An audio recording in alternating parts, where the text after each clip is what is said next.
আৰু ইয়াত অংশগ্ৰহণ কৰা প্ৰশিক্ষাৰ্থীসকল আমি ছ'চাইটি ফৰ শ্ৰীমন্ত শংকৰদেৱৰ তৰফৰ পৰা 2011 চনৰ পৰা আজিলৈকে কেইবাখনো এনেকুৱা কৰ্মশালা পাতি আহিছোঁ আৰু আমাৰ উদ্দেশ্য আছিল যি লুপ্তপ্ৰায় শিল্প তাক পুনৰুদ্ধাৰ কৰা আমাৰ সাঁচিপতীয়া চিত্ৰ প্ৰস্তুত কৰাৰ যিটো শৈলী সেইটো শৈলীত প্ৰায় 150 বছৰ ধৰি কোনো কাম হোৱা নাছিল আৰু এটা সময় আহিছিলে আজিৰ পৰা প্ৰায় 15 বছৰ আগত যেতিয়া অসমত মাত্ৰ 5জন মানহে ব্যক্তি আছিল যি এইটো শিল্পকলাৰ সকলোখিনি কাম জানিছিল গতিকে এইটো মৃতপ্ৰায় এটা অৱস্থাত উপনীত হৈছিল গতিকে তাৰ পৰা আমি পুনৰুদ্ধাৰ কৰিবলৈ চেষ্টা কৰিলোঁ আৰু বাকী যি 4জনমান আছে তেওঁলোকতকৈ আমাৰ লগত থকা মৃদু মৌচম বৰা এই ক্ষেত্ৰত হাতে কামে বেছিকৈ লাগিলে আউনীআটী সত্ৰটো আছিলে বহুদিন বৰপাঠক তেখেতো বহুত বৃদ্ধ আছিলে গতিকে তেওঁলোকৰ সেইটো সামৰ্থ্য নাছিলে আমাৰ মৃদু একেবাৰে ডেকা আৰু তাতে আমাৰ এই সংস্থাৰ ছেক্ৰেটাৰী গতিকে তেওঁৰ ভক্তিতে আমি এই কামটো আগবঢ়াই লৈ গৈ আছোঁ আৰু এতিয়া অসমত প্ৰায় 500তকৈ বেছি শিল্পী উঠি আহিলে যি এই পৰম্পৰাটো আগবঢ়াই লৈ যাব ইয়াৰ নিচিনাকৈ আমি আৰু কিছুমান কাম কৰিছোঁ শংকৰদেৱৰ নামতো অসমত বহুত সংস্থা আছে তেওঁলোকে ভাষণ দি থাকে এইটো বেয়া হৈছে এইটো বিকৃত হৈছে কিন্তু আমি চেষ্টা কৰোঁ হাতে কামে কৰিবলৈ যেনেকৈ দেখে যে ভাওনা কলিকতীয়া পোচাকবিলাক আহি গৈছিলে দ্বিতীয় মহাযুদ্ধৰ ঠিক পিছৰ পৰাই গতিকে আমি সেই বিকৃতিটো আঁতৰ কৰিবৰ কাৰণে আমি এখন কৰ্মশালা পাতি শুদ্ধ পোচাক কেনেকুৱা হ'ব লাগে সেইবিলাক ঠিক কৰিলোঁ আৰু সংগীত নাটক একাডেমীৰ পৃষ্ঠপোষকতাত আমি এটা 1.5 মহীয়া কৰ্মশালা পাতি অসমৰ 29জন ডেকা ব্যক্তিক প্ৰশিক্ষণ দিলোঁ কিদৰে শুদ্ধভাৱে আহাৰ্য প্ৰস্তুত কৰিব পাৰি তেওঁলোকে এতিয়া অসমৰ বিভিন্ন ঠাইত গৈ পেলাই আহাৰ্য উৎপাদন কেন্দ্ৰ প্ৰতিষ্ঠা কৰিছে আৰু তাত উৎপাদিত আহাৰ্য এতিয়া ভাওনাৰ শিল্পীসকলে ব্যৱহাৰ কৰিছে যাৰ জৰিয়তে এই বিকৃতিটো আঁতৰ হোৱাত কিছু পৰিমাণে কামত আহিছে ঠিক তেনেদৰে মাজুলীৰ বিষয়ে প্ৰথমখন আন্তৰ্জাতিক সন্মিলন আমিয়ে পাতিছিলোঁ মধুপুৰত গৈ পেলাই আমি মধুপুৰ তাত এখন ৰাষ্ট্ৰীয় কৰ্মশালা পাতিছিলোঁ যিটোৰ দ্বাৰা উদ্বুদ্ধ হয় তাৰপিছত অসম চৰকাৰে তাত প্ৰতি বছৰ মধুপুৰ মহোৎসৱ পাতি আহিছে গতিকে এনেকৈ আমি চেষ্টা কৰিছোঁ ঠিক সেইদৰে বৰগীতৰ ক্ষেত্ৰতো বহুতখিনি বিকৃতি আহি গৈছে এতিয়াতো বৰগীতটো আধুনিক গীত হৈ গৈছে বৰগীতক আজিকালি ভজনৰ দৰে গায় শুদ্ধ বৰগীত গোৱা মানুহ অসমত খুব কম আঙুলিৰ মূৰত লিখিব পাৰি এই আঙুলিৰ মূৰত লিখিব পৰা শিল্পীসকলক লৈ আমি দুলীয়াজানত এখন কৰ্মশালাত আমি পাতিছিলোঁ তাত আমি দেখুৱাইছিলোঁ কোনটো শুদ্ধ গতিকে সেই নিচিনা কামবিলাক কৰি যাবৰ কাৰণে আমি যৎপূৰ্ণ চেষ্টা কৰিছোঁ আৰু তাৰ কাৰণে আমি কেতিয়াও আৰ্থিক সাহায্য কাকো বিচাৰি পোৱা নাই যিসকলে আগবাঢ়ি আহিছে স্বতঃস্ফূৰ্তভাৱে বিশেষকৈ আমেৰিকাত থকা যিসকল প্ৰবাসী অসমীয়া তেওঁলোকে আমাক বহুতখিনি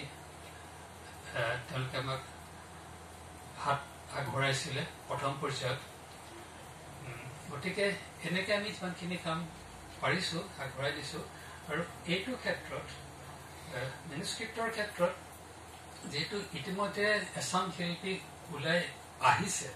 গতিকে এতিয়া আমি পৰৱৰ্তী পৰ্যায়ত আগবাঢ়িব পাৰোঁ যেটো ডক্টৰ সংগীতা গগৈয়ে কৈছে যে ইয়াক এটা বিশ্ব ঐতিহ্যৰ স্বীকৃতি দিবলৈ কাম কৰিব লাগে মই নিজে আইকমছৰ লগতো জড়িত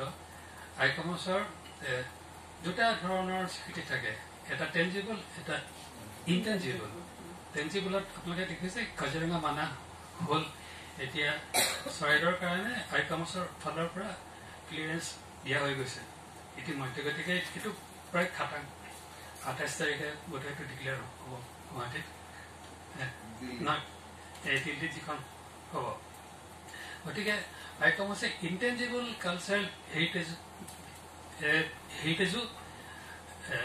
ঘোষণা কৰে তেনেকুৱা ধৰণে ভাৰতৰ 14 বিধ ঘোষণা হৈছে ৰামলীলা তাৰপিছত য়োগা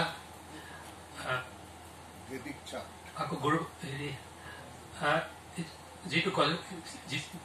যোনটো গৰবা নৃত্য গুজৰাটৰ তাৰপিছতে পুৰুলিয়াত যিটো আছে চাও তেনেকুৱা ধৰণৰ 14টা ইতিমধ্যে সাংস্কৃতিক ঐতিহ্যক বিশ্ব ঐতিহ্য হিচাপে স্বীকৃতি দি আছে আৰু আমি আইকমছৰ ফালৰ পৰা আইকমছৰ যিটো ইনটেঞ্জিবল কালচাৰ হেৰিটেজৰ আন্তৰ্জাতিক কমিটি আছে তাত প্ৰায় 150 জন বিশেষজ্ঞ আছে তাৰ ভিতৰত 8জন ভাৰতৰ 8জনৰ ভিতৰত 2জন অসমৰ মই আৰু দিলীপ চাংকাকতি আমি অসমৰ ফালৰ পৰা বৰগীত আৰু বিহু এই ইনটেঞ্জিবল কালচাৰেল হেৰিটেজ হিচাপে স্বীকৃতি দিবলৈ আমি চেষ্টা কৰি আহিছো আৰু যিটো আন্তৰ্জাতিক কমিটি তেওঁলোকৰ বাকী সকলো সদস্যই ইয়াত পূৰ্ণ সমৰ্থন দিছে কিন্তু প্ৰস্তাৱটো যাব লাগিব অসম চৰকাৰৰ ফালৰ পৰা আমি অসম চৰকাৰক অনুৰোধ কৰিলো অসম চৰকাৰে এখন কমিটি পাতি দিলে কমিটিখনে এদিন মিটিং পাতি পেলাই আজি 1.5 বছৰে কোনো কাম কৰা নাই গতিকে আমি আচলতে বিশেষজ্ঞহে আমি অনুমোদনটো দিম দৰখাস্তখন কৰিব লাগিব চৰকাৰে এটা অনুমোদন দিয়া ব্যক্তিসকলে ওলোটাই চৰকাৰক কৈছে আপোনালোকে আবেদন কৰক গতিকে এইটো ক্ষেত্ৰত যদি অসম চৰকাৰৰ ফালৰ পৰা আবেদনখন যায় যে অসমৰ মেনুস্ক্ৰিপ্ট পেইণ্টিঙৰ বিশ্ব ঐতিহ্য স্বীকৃতি লাগে তেতিয়া আইকমছৰ ফালৰ পৰা সম্পূৰ্ণৰূপে আমি আগবঢ়াই নিম প্ৰক্ৰিয়াটো যিহেতু তাত আৰু ভাল কথা এই বছৰ ইণ্টাৰনেশ্যনেল কমিটিটোৰ সচিব হিচাপে এগৰাকী ভাৰতীয় নিৰ্বাচিত হৈছে ডক্টৰ মৃণালিনী আৰ্ট্ৰে আৰু ইয়াৰ আগতো যিগৰাকী প্ৰেচিডেণ্ট তেওঁ ভাৰতৰ আছিলে গতিকে আগন্তুক 3 বছৰলৈকে আমি পূৰ্ণ সহযোগ পাম গতিকে 3 বছৰৰ ভিতৰত যদি অসম চৰকাৰে আবেদন কৰে আমি ভাবো এইটো কৰিবলৈ আমি পাৰিম আৰু এই ক্ষেত্ৰত পাটুৱাই যিটো কথা কৈছে ষ্টেণ্ডাৰ্ডাইজেশ্যন এইটো খুবেই দৰকাৰ যদি বিশ্ব ঐতিহ্য হিচাপে স্বীকৃতি হয় তাৰপিছত যদি যিটো মেনুস্ক্ৰিপ্ট পেইণ্টিং কৰে তাত যদি আধুনিক বস্তু ভৰাই দিয়ে সেইটোতো বিকৃত হ'ব গতিকে যিবিলাক ইয়াত বৈশিষ্ট্য থাকিব লাগে সেইবিলাকৰ একাডেমিকেলি এটা জ্ঞান থাকিব লাগিব যিটো নোহোৱাৰ কাৰণে এতিয়া সত্ৰীয়া নৃত্যটো ভাৰত নৃত্যম সত্ৰীয়া তাৰপিছত কথক সত্ৰীয়া সেই নিচিনা হৈ গৈছেতো কোনোবাই ভাৰত নাট্যম শিকি আহিছে আহি পেলাই সত্ৰীয়া শিকিব নাচিব ভাৰত নাট্যমৰ শৈলী গতিকে সেইটো যাতে ইয়াত নহয় বেলেগ শৈলীত শিকি আহি পেলাই সেইটো শৈলী যদি বৈশিষ্ট্য ভৰাই দিয়ে সেইটো আৰু আমাৰ শংকৰী চিত্ৰশৈলী হৈ নাথাকে চববিলাক সোমাইছে এতিয়া মানে শুদ্ধ সত্ৰীয়া নৃত্য শিল্পী অসমত খুবেই কম আছে কেইগৰাকী মানুহে